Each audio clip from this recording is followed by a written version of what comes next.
Bonjour à tous, bienvenue sur ma chaîne de podcast. Je suis très contente de me lancer enfin, ça fait des années et des années qu'on me dit fais des podcasts, fais des conférences, fais ci, fais ça. Et je sais pas ce qui me retenait de le faire, je me lance enfin et je suis très contente. On va aller directement dans le vif du sujet parce que j'aime pas trop les podcasts où il y a une introduction qui dure, machin, avec des présentations à n'en plus finir. Il y a un tout petit podcast d'1 minute que j'ai préparé pour me présenter justement, vous pouvez l'écouter. Aujourd'hui, premier podcast, on va parler de la naturopathie. Je vais essayer de vous donner la définition la plus large, la plus exhaustive de la naturopathie, en tout cas celle que l'on m'a enseignée, à savoir la naturopathie hygiéniste. Je vais vous parler de tout ça. Il y a plein de termes que vous n'allez pas comprendre, que vous n'allez pas connaître, mais je suis là justement pour vulgariser tout ça.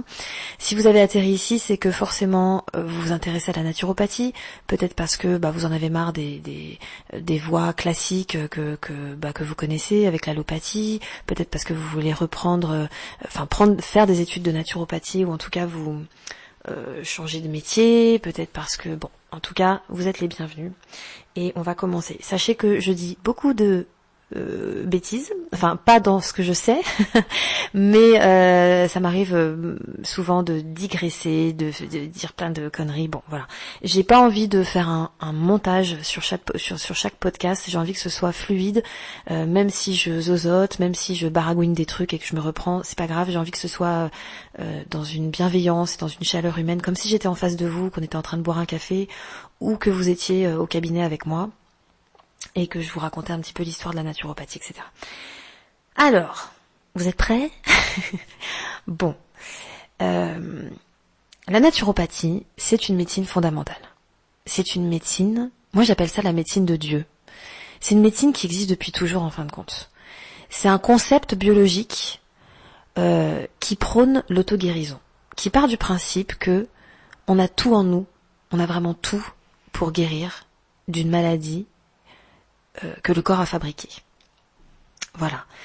C'est une médecine qui a été jetée dans les oubliettes au profit, soyons clairs, au profit des labos pharmaceutiques, de la mise en avant des médicaments, en fin de compte de la symptomatologie. Je ne sais pas si ce mot existe, mais en tout cas moi je l'aime bien, donc on va le garder.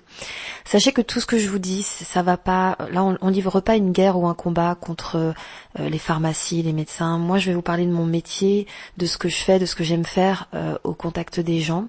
Alors, j'ai pas le droit de dire patient.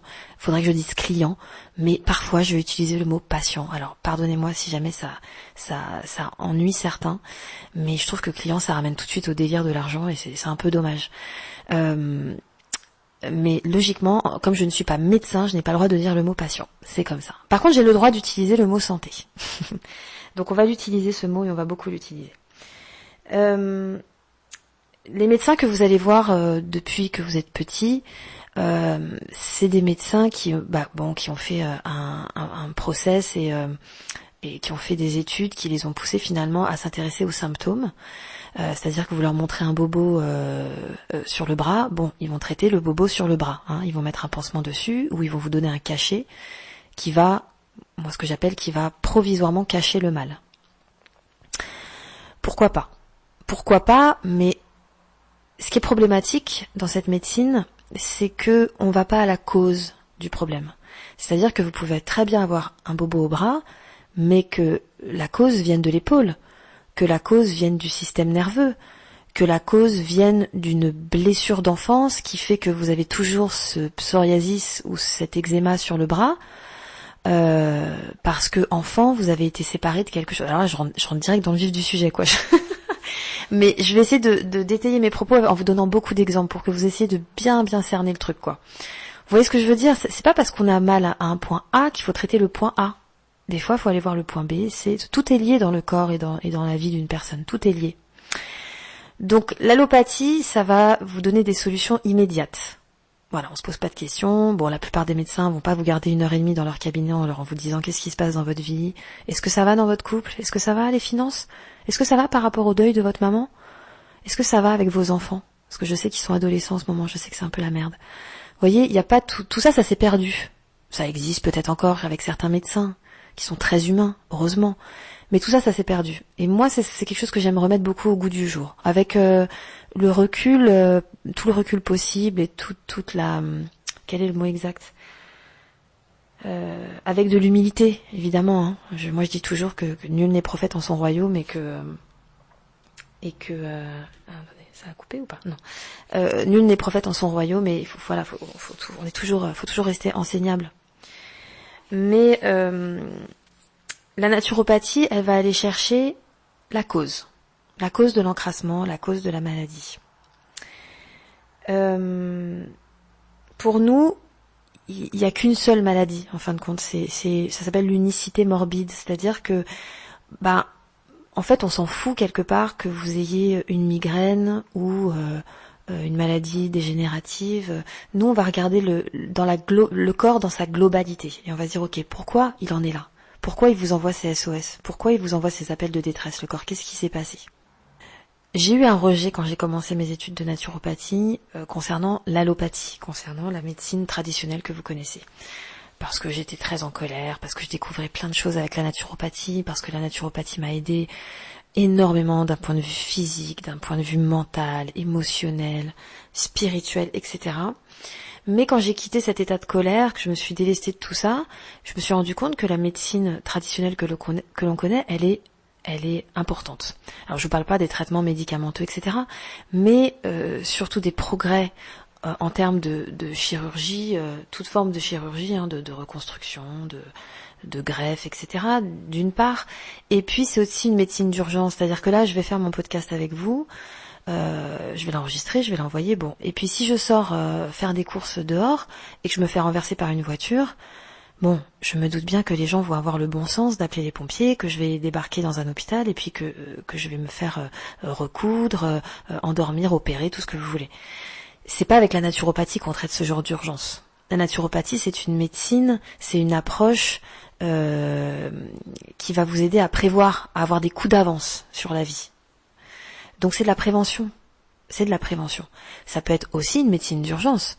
Si vous regardez les vidéos d'Irène Grosjean, de Thierry Casanovas, etc., ils vous diront que si, par exemple, vous avez une appendicite, il n'est absolument pas nécessaire d'aller sur une table d'opération. Mais ça, c'est un autre sujet.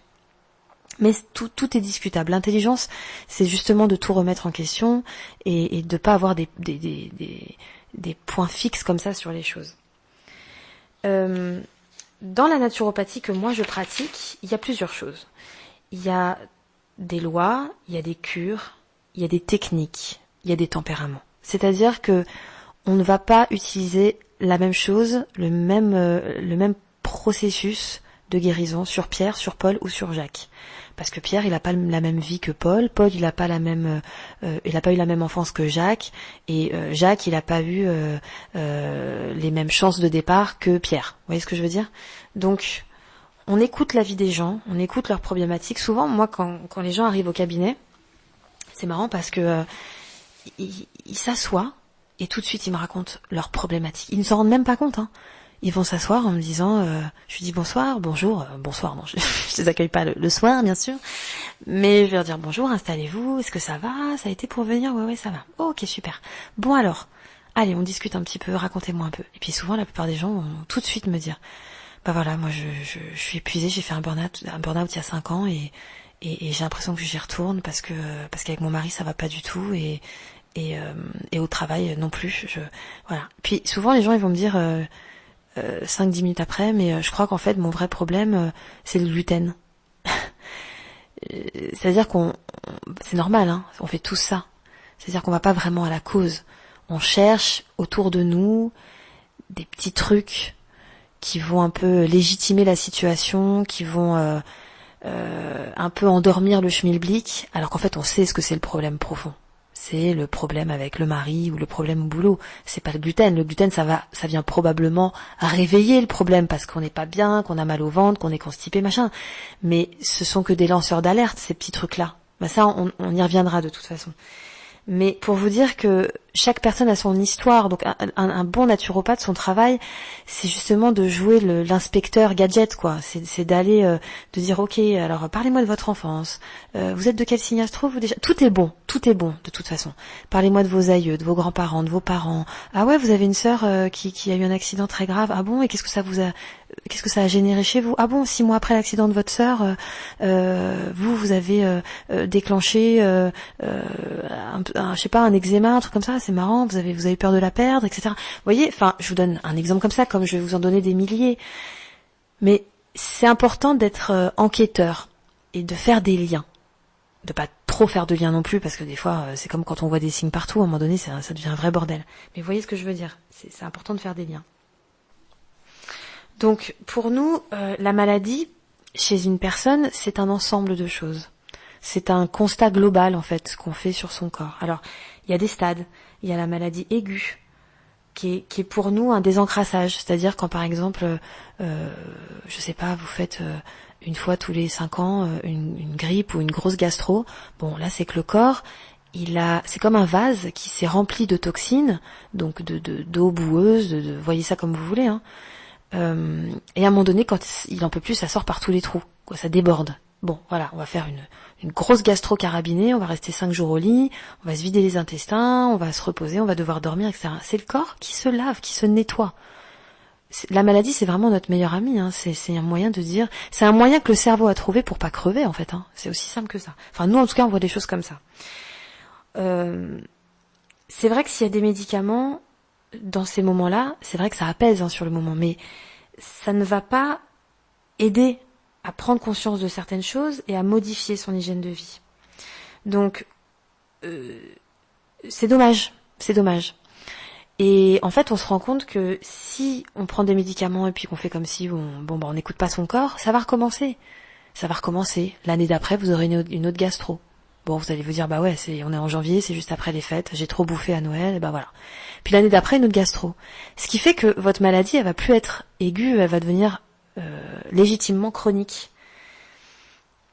Et donc, là, ça va commencer à être embêtant, parce que ça va être tous les ans, tous les 2 ans, puis régulièrement. Et puis à cela vont s'ajouter d'autres symptômes.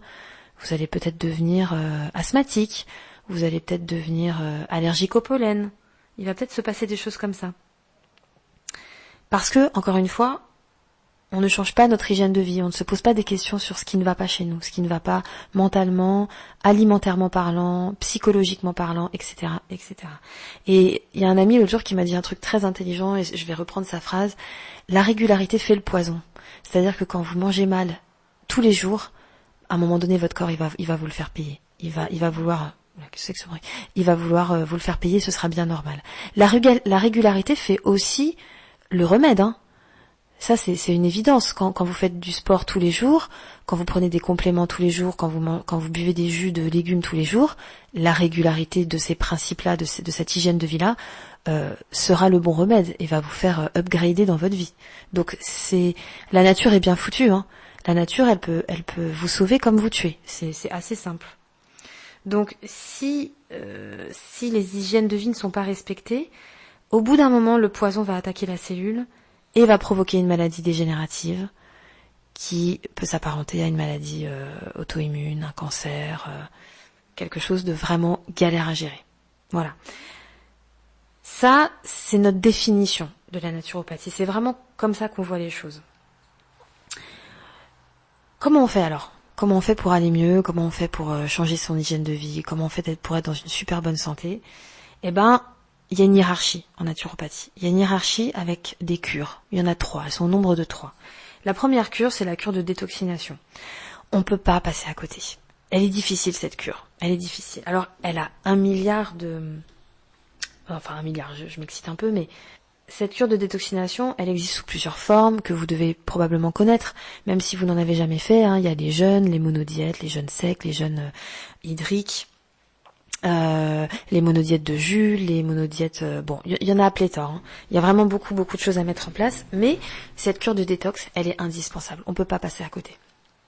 Parce que pour mettre des nouvelles choses dans votre corps, pour mettre des nouvelles hygiènes de vie en place, il faut avoir fait le ménage. C'est comme si vous achetiez des super meubles de chez BO Concept et vous allez les foutre dans une maison qui est complètement dégueulasse, avec le sol jonché de saloperies, avec des toiles d'araignée partout, avec de la crasse sur les murs, sur les meubles, etc. C'est pas possible. Ça, c'est le problème des gens d'aujourd'hui, c'est-à-dire que moi, je vois beaucoup sur les réseaux et puis même dans ma vie, hein, des gens qui prennent énormément soin de leur apparence extérieure. Je vois ça beaucoup chez les femmes, puisque je m'intéresse beaucoup à la beauté féminine, au skincare, etc. Et je vois beaucoup de femmes qui font pas attention quand elles vont au soleil, qui se mettent des extensions, qui font de l'acide hyaluronique. Alors, je n'ai aucun problème contre ça, hein. Enfin, j'ai aucun, ça, j'ai pas de souci. Je suis pas en train de critiquer. Mais ce que je dis, c'est qu'on a cette tendance de toujours prendre soin du jardin. Moi, j'appelle ça le jardin. C'est sûr que quand on passe devant la maison de quelqu'un, quand je dis la maison, je parle de son corps, on voit que le jardin. La porte est fermée, hein, de la maison. Donc on voit le jardin, et le jardin, il est beau, il y a des fleurs, il y a des petits oiseaux, c'est beau. Ça, c'est l'apparence. Mais quand vous frappez à la porte et que vous rentrez dans la maison de la personne, on peut très vite constater le gros bordel, quoi. Mais comme on attend toujours le dernier moment, on attend toujours d'être face au mur, c'est super dommage. C'est super dommage parce que quand ça devient compliqué, je dis pas qu'il est trop tard. Moi, je pars du principe que tout se soigne. Tout se soigne, mais pas tout le monde. Il faut le vouloir. Il faut comprendre les mécanismes de la santé et il faut mettre des choses en place. Et ça, c'est pas toujours simple. Cette cure de détoxination, je ferai un podcast spécialement là-dessus pour vous donner une multitude d'informations. Mais cette cure de détox, elle va vraiment permettre d'assécher les différentes sources de surcharge, d'évacuer un maximum de toxines, de réparer votre corps en fait de l'intérieur. Vraiment, il y a quelque chose qui se passe quand on se détoxine, aussi bien dans la cellule que dans le mental, hein, que dans le cerveau, même que dans l'âme. Hein, il y a quelque chose vraiment qui se passe. La deuxième cure qu'on met en place, c'est une cure de revitalisation. Donc là, quand on s'est détoxiné, quand on a nettoyé son corps pendant X jours, X semaines, X mois, on va mettre en place une nouvelle hygiène alimentaire. On va choisir ce qu'on appelle ses tolérances. On va se dire, ok, bon, le gluten c'est vraiment pas pour moi, les produits laitiers de vache non plus. Donc j'exclus ça de ma vie. La semaine, du lundi au vendredi, ça me va pas. Par contre, j'essaierai d'en manger un petit peu le week-end et voir jusqu'où va mon seuil de tolérance. Puis pour certains, il faudra supprimer le gluten à vie. Pour d'autres, ils pourront en manger 2, 3, 4 fois par mois et ça ira très bien. Donc c'est pas une médecine qui interdit ci ou ça. On n'est pas des extrémistes, hein. Il y a des extrémistes partout. Mais moi, dans ma façon de faire, c'est de la négociation. Je négocie avec les gens. Je vais pas saouler quelqu'un à arrêter tel ou tel aliment alors que ça le rend heureux, loin de là. Je vais pas saouler quelqu'un à commencer telle ou telle chose s'il n'en veut pas, il estime que c'est pas nécessaire à sa vie. Voilà, on discute, on négocie. Et puis dans cette cure de revitalisation, on va essayer de mettre aussi en place quand même alors ça va être complètement paradoxal avec ce que je viens de dire, mais on va quand même parler de ce qu'il faudra arrêter quand même, hein, sur le moyen long terme, les excitants, la clope, la relation, la dépendance affective avec son ex. Mais enfin moi je vois vraiment les choses d'un point de vue global. Je sais que la plupart des naturopathes ils s'arrêtent uniquement à la vision de l'hygiène de vie, mais moi j'avoue que je suis trop une meuf curieuse, mais bonne curieuse quoi, pas la meuf. Moi ce qui m'intéresse c'est de dire aux gens ok, le Nutella faut arrêter, on est d'accord. Mais votre ex là, il vous pourrit la gueule en vrai. On va aussi arrêter ça, parce que votre ex il est plus dangereux que le Nutella. Moi je vous le dis, hein. Je préfère que vous bouffiez une gaufre au Nutella tous les jours, mais vous rencontriez quelqu'un d'autre. Mais c'est clair. Donc ça c'est important de voir tous les pans de la vie. Mais de toute façon, on commence toujours par soigner le corps. Le corps c'est la base, le corps physique. Les gens qui viennent me voir, ils commencent toujours par changer leur alimentation, par reprendre le sport, par faire ci, par faire ça. Parce que ils se rendent compte que c'est en changeant le corps que l'état d'esprit va changer. Et on ne peut pas, et ça vous le savez, je ne vous apprends rien, je vous fais juste une piqûre de rappel, on ne peut pas avancer dans la vie si on ne nettoie pas le corps et l'esprit. En tout cas, si on ne les fait pas marcher ensemble, à deux, comme un couple, on ne peut rien faire. Si on ne travaille que son corps et que l'âme et l'esprit ne se détoxinent pas sur tout un tas de choses de notre vie, c'est une niette. Et si on fait des retraites spirituelles, silencieuses, qu'on fait de la méditation 5 heures par jour, mais qu'on bouffe au McDo tous les jours, pareil, à un moment donné, ça va se casser la binette, quoi. C'est sûr et certain. La dernière cure en naturopathie, c'est la cure de stabilisation. La stabilisation, alors là, c'est sur un long terme, un très long terme, où là, ça fait des années qu'on est dans la naturo. Attendez, je change de place parce que un peu une crampe. Ça fait des années qu'on fait de la naturopathie, qu'on est dedans, on a compris, et puis on se dit, on a envie de changement à plus grande échelle. On a envie de quitter la grande ville dans laquelle on vit depuis 40 ans ou 30 ans. On voit les choses différemment, on est plus minimaliste, on n'a plus envie de se bouffer les infos à la télé. En fait, on n'a plus envie de télé tout court. On a envie de s'intéresser au tantrisme. On a envie de s'intéresser, on a envie de passer 2 mois dans un ashram en Inde, en retraite silencieuse. On a envie de tester un peu le chamanisme. Enfin, vous voyez, c'est là on s'ouvre complètement. Là, il y a, ça y est, big ouverture, troisième œil, compagnie, etc. Et on se rend compte qu'on n'est pas seulement ce petit être humain bloqué dans ce petit corps, ce véhicule terrestre qui nous accompagne. En fait, qu'on est bien plus que ça. Là, dans la stabilisation, on est prêt à pardonner à celui qui nous a offensés. Non, mais vous voyez ce que je veux dire ? On est prêt à voir plus grand. On est prêt à se libérer de nos peurs. Là, on va vraiment au vif du sujet. Et la naturopathie, dans tout ce qu'elle aura été au début, au commencement, eh ben, elle vous aura fait avancer petit à petit par cette ouverture du cœur. Le jour, j'ai une amie à moi qui me disait, là où on est vraiment, la vraie place qu'on devrait tous avoir, c'est dans le cœur. C'est pas dans le mental, c'est pas dans l'ego, c'est pas dans la colère, c'est dans le cœur. Et quand on est à cette place-là, tout devient juste, tout s'ouvre, quoi. Et c'est vrai, je suis tout à fait d'accord avec elle. Voilà. Je vais évidemment vous faire des tonnes de podcasts sur l'alimentation, sur tout ça. Mais là, je pense que j'ai déjà donné un petit aperçu, un avant-goût de ce qu'est la naturopathie. Donc, je vous demande si vous écoutez, si vous vous abonnez et que vous avez envie d'écouter la suite de ces podcasts, c'est de vraiment prendre toujours beaucoup de recul sur ce que je dis, vous faire votre propre avis, être un libre penseur, c'est très très important. Et ne pas vous mettre en colère, ne pas avoir des sursauts comme ça, d'irritation, parce que je sais qu'il y a des gens. Bon, moi j'ai la chance d'avoir une patientèle, enfin une clientèle. Moi je pense qu'on a la clientèle qu'on mérite. Et comme je suis quelqu'un de bienveillant, qui a vraiment envie de faire, de transmettre tout ce que je sais, je tombe quand même quasiment tout le temps sur des gens qui sont totalement ouverts. En même temps, s'ils viennent me voir, c'est qu'ils sont déjà ouverts d'esprit. Mais si vous tombez sur ce podcast, c'est peut-être que vous n'y connaissez rien, peut-être que vous êtes contre, peut-être que vous avez eu quelqu'un dans votre famille qui a été traité par un naturopathe et ça n'a pas pris. Oui, ça n'a pas pris, mais il y a des médecins aussi qui chient dans la colle. Il y a des chirurgiens qui chient dans la colle, il y a des infirmiers qui se gourrent. L'erreur est humaine, l'erreur elle est partout, et l'erreur, elle fait l'expérience, elle fait avancer. Sans erreur, je donne pas cher de notre personne, quoi. Moi aussi, en tant que naturopathe, des fois, je me trompe, je m'excuse. Moi, j'ai pas du tout d'ego dans mon métier. J'en ai encore dans ma vie de femme, mais j'ai pas d'ego dans mon métier. Des fois, il y a des gens à qui je dis, mais peut-être que c'est ça, peut-être que vous devriez arrêter ça, ou machin, qu'est-ce que vous en pensez? Non, pas du tout, c'est pas du tout ça. Ça me, ok. Bon, je suis désolée, j'aurais pas dû aller sur ce chemin-là.